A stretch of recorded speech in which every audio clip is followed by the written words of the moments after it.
माफियागिरी पर सीएम योगी आदित्यनाथ का जमकर हंटर चल रहा है। इसी कड़ी में फरार चल रही माफिया मुख्तार की पत्नी अफशा अंसारी के घर पर एक और बड़ी कार्रवाई हुई है। योगी फोर्स की टॉप वांटेड लिस्ट में शामिल मुख्तार अंसारी की पत्नी अफशा अंसारी को गाजीपुर पुलिस सरगर्मी से तलाश कर रही है।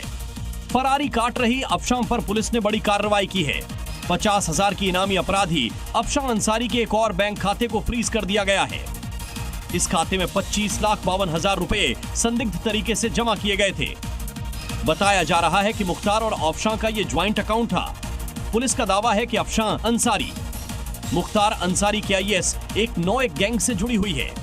अफशा के ऊपर गैंगस्टर एक्ट समेत कुल 9 गंभीर धाराओं में मामले दर्ज हैं और वो पिछले कई महीनों से फरार चल रही है।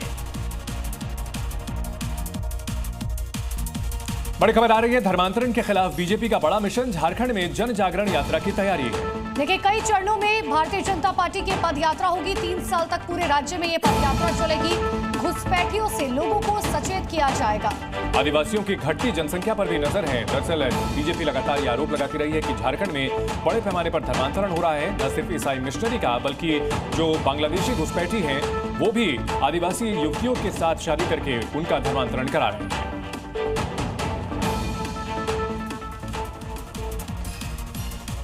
मॉर्निंग जी में अब बात करते हैं लखनऊ की, जहां एसटीएफ ने एक ऐसे गिरोह का भंडाफोड़ किया है जो 100 से अधिक कंपनियों के फर्जी इनवॉइस और ई-वे बिल पर करोड़ों की जीएसटी की चोरी कर रहे थे। एसटीएफ की गिरफ्त में आए ये आरोपी उस शातिर गैंग के सदस्य हैं जो अब तक करोड़ों की जीएसटी चोरी को अंजाम दे चुका है। ये गिरोह फर्जी आईडी पर 100 से ज्यादा फर्मों की नकली इनवॉइस तैयार कर 45 करोड़ की जीएसटी चोरी कर चुका है। इस गिरोह के 5 सदस्यों को कर्नाटक से गिरफ्तार किया है। पकड़े गए सभी आरोपी राजस्थान के हैं। गिरोह के 2 सरगना की एसटीएफ तलाश कर रही है। इनके पास से 13 मोबाइल फोन, प्रिंटर, अलग अलग कंपनियों की बिल बुक, रबर की मुहर, चेकबुक, नंबरिंग मशीन और 3 कार बरामद हुई है। इन सभी आरोपियों को ट्रांजिट रिमांड पर मुजफ्फरनगर लाया गया है।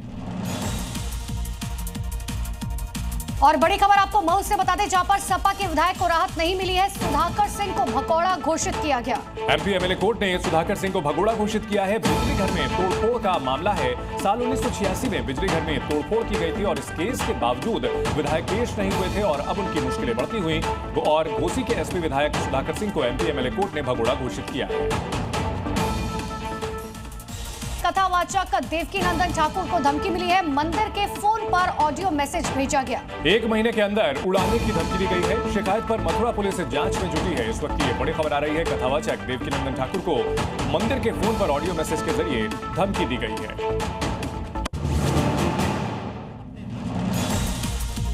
जाने माने कथा प्रवक्ता देवकीनंदन ठाकुर को एक बार फिर जान से मारने की धमकी दी गई है। मंदिर के दफ्तर में धमकी भरा ऑडियो संदेश आया, जिसमें ज्यादा होशियारी न करने की चेतावनी दी गई। धमकी से उनके अनुयायियों में चिंता है। पुलिस में शिकायत दर्ज कराई गई है। इससे पहले भी उन्हें पाकिस्तान से धमकी भरी कॉल आ चुके हैं।